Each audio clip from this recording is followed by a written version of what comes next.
tapos na naman? Well, muna medyo nahirapan akong i-internalize siya. Although, pareho lang yung nagdaanan. Pero, maganda kasi yung script. It's well written by Miss Melda Rosario. Pasensya na sa boses. Okay, ang tindi ng eksena kasi ano, sa ating inaabangan din lang. No? Oo, grabe. Kailangan nilang abangan. Okay, so na-convince ka agad nila Noel and Mel. Apo, yung direct Noel at saka ni Miss Mel. Sobrang kong I've worked with them before and sobrang trusted ko po talaga sila. Okay. So what parts of the movie sort of triggered you? Well, yung mga parts na dinala sa mga padded rooms, sa psych ward, sa rehab. So, yun. But the best part is nakalipas na naman yun. Opo, pinagdaanan na. Pinagdaanan na. Okay. And in looking back, parang sabi mo, you've lost some basic freedoms, ano? Like,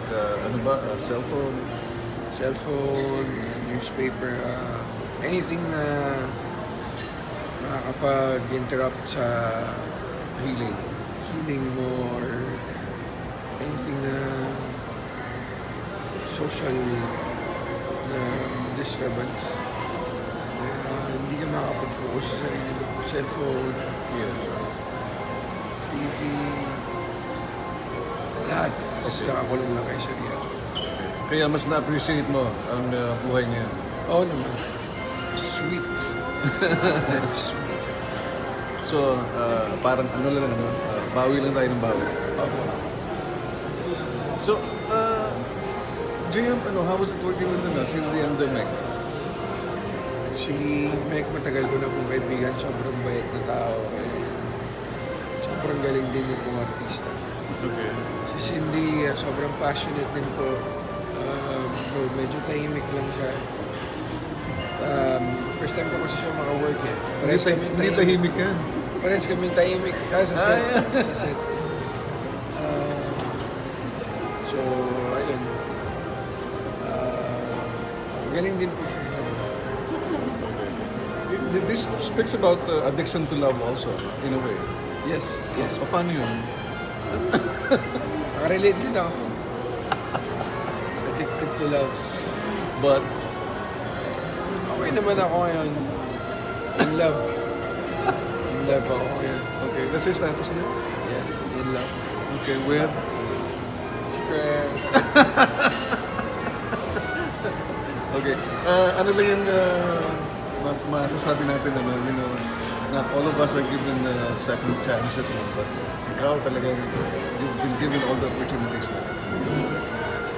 Well, yun lang talaga. Ma-appreciate man talaga lahat ng blessings ni God. Yun nga, tulad nga po na sabi niyo, bihira yung bigyan ng second, third chances. Minsan nga, hindi pa makuha yung first chance eh. Na makuha yung dreams mo. So, ngayon talagang grateful ako talaga. We look forward to your music, ha? Yeah. That's music. Yeah, that's how I knew you from the start. Also, sana tuloy mo rin yun. Oo, makapagsulat eh. Pero inspired na, makapagsulat na doon. Okay. Next. Okay. Salin lang, ano nga abangan natin? O kailangan niyo pong abangan. Very intense. Opo. Si Kim Chu, kailangan niyo rin pong abangan yun. Si Paolo Abilino. It's directed by F.M. Reyes. Si Miss Maricel Soriano rin po naman. So, under Dreamscape, abangan niyo. Yung role mo, parang may twist, no? Secret. Okay, JM. Thank you so much. Sige po.